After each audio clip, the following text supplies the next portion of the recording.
আজকে আমি মৃত্যু পথের যাত্রী, আমার গুলি করো আর নইলে আজকে আমার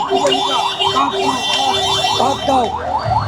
কারণ আজকে আমি মন খুলে প্রাণ খুলে সচিবদের বক্তব্যগুলো বলতে চাই। বলে পাগল সমাজ মাস্টারে কিছু রাখছে না, সেই অপমান, সেই লজ্জা, সেই ঘৃণায় আমি এলাকায় ঢুকি না বা এলাকায় বলি যে স্কুল যদি কোনো দিন এমপি হয় তাহলে অবশ্যই আমি আসবো, এমপিও না হলে আমি কখনো আসবো না। আমার মৃত্যু লাশটা হয়তো কখনোই মৃত্যু লাশও যাবে না।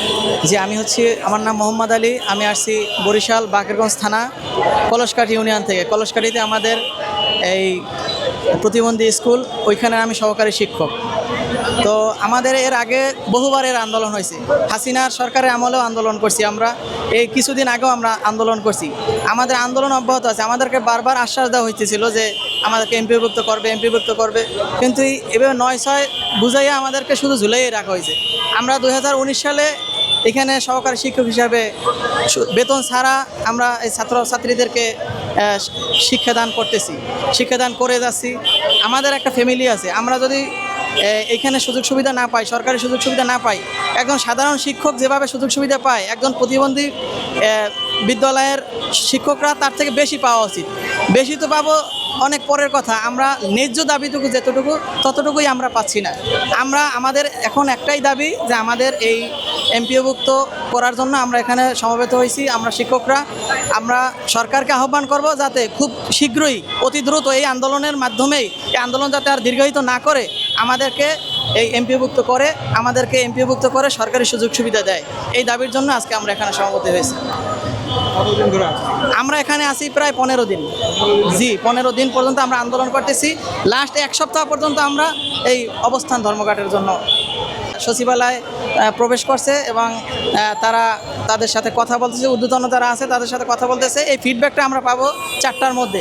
যদি 4টার মধ্যে আমাদেরকে ফিডব্যাক পজিটিভ না হয়, যদি আমাদেরকে না দেওয়া হয়, তাহলে আমরা এই আন্দোলন আর লাগাতার কর্মসূচি চলবে আমাদের। এবং পরবর্তীতে অবশ্যই আমরা এখানে থাকবো এবং পরবর্তীতে আমাদের ঊর্ধ্বতন দায়িত্বশীল যারা আছে তারা যে সিদ্ধান্ত নেবে সেই সিদ্ধান্তের সাথে আমরা একাত্মতা পোষণ করব। এবং যদি আমাদেরকে এমপিওভুক্ত করা না হয়, তার এর থেকে আরও তীব্র আন্দোলনের জন্য আমরা প্রস্তুত আছি। আমরা আশা করব সরকার আমাদেরকে রাস্তায় শিক্ষকদের রাস্তায় না নামাইয়া যাতে আমাদেরকে ছাত্রছাত্রীর কাছে ফিরে যাইতে দেয় এবং ছাত্রছাত্রীকে শিক্ষাদান করার কর্মসূচি বাস্তবায়ন যাতে তারা করে। বাংলাদেশের সকল জেলা থেকে লোক আছে এখানে, লোক আছে। এখন তো আপাতত যেহেতু শিক্ষকরা আন্দোলন চলতেছে, অবশ্যই বন্ধ আছে। তা আমরা চাই যাতে স্কুল বন্ধ না থাকে, ছাত্রছাত্রীরা যাতে তাদের শিক্ষা তাদেরকে দিতে পারি। তাই সরকার কাছে আমাদের আহ্বান যাতে আমাদের এই এমপিওভুক্ত খুব দ্রুত সময়ের মধ্যে বাস্তবায়ন করে। বলে পাগল সমাজ মাস্টারে কিছু রাখছে না, সেই অপমান, সেই লজ্জা, সেই ঘৃণায় আমি এলাকায় ঢুকি না বা এলাকায় বলি যে স্কুল যদি কোনো দিন এমপি হয় তাহলে অবশ্যই আমি আসবো, এমপিও না হলে আমি কখনো আসবো না। আমার মৃত্যু লাশটা হয়তো কখনোই মৃত্যু লাশও যাবে না। এটাই আমাদের বিগত সরকার আমাদেরকে মেনে নেয়নি, কারণ ছাই মাহাজের পুতুল আমাদের প্রেসিডেন্ট ছিলেন, উনি ফাউন্ডেশন চালান, লক্ষ লক্ষ কোটি কোটি টাকা আসেন, কোনো হিসাব নাই, কোনো কিতাব নাই। আমি আজকে বুক খুলে, কারণ আজকে আমি মৃত্যু পথের যাত্রী, আমি পরাণ খুলে বুক খুলে আজকে সমস্ত মিডিয়াকে জানাতে চাই এই টাকাগুলো গেল কোথায়, আজকে সমাজ কল্যাণের টাকাগুলো কোথায়, ফাউন্ডেশনের টাকাগুলো কোথায়। ফাউন্ডেশনের লুটপাট করে খাচ্ছে। ফাউন্ডেশন কখনো চায় না এই স্কুলগুলো সরকারি হোক। আজকে সুইট বাংলা চায় না কখনো আমার স্কুল সরকারি হোক, কারণ সুইট বাংলা যদি আজকে আমাদের স্কুল চাইতো, সুইট বাংলা চোরের মতো কয়টা স্কুল নিয়ে গেছে, আমাদের স্কুল কিন্তু কি হলো।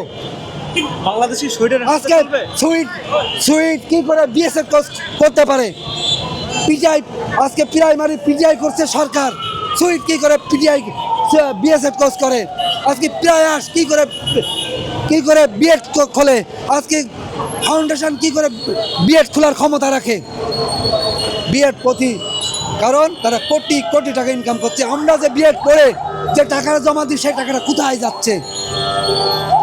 আমি এটা আমার সাংবাদিক ভাইদের কাছে আকুল আবেদন করছি, কারণ আজকে আমার আর কোনো ভয় নেই। আমার স্কুল আজকে এমপিও দেওয়ারও কোনো এখতিয়ার আমি ভয় নেই, কারণ এমপি চায় আর না চায়, কারণ আজকে আমি মিথ্যা পথের যাত্রী, আমার গুলি করো আর নইলে আজকে আমার আপনাকে দিতেই হবে। কারণ আমি বলেছিলাম একদিন না একদিন কিন্তু মানুষ জেগে উঠবে, প্রতিবন্ধীরা জেগে উঠবে, প্রতিবন্ধী স্কুলগুলো জেগে উঠবে। কারণ ভয় কাতরে মাহবুব আজ অতি বড় সাহসী। আপনারা আজকে কি করলেন আমার জীবনের 25টা বছর কি করলেন?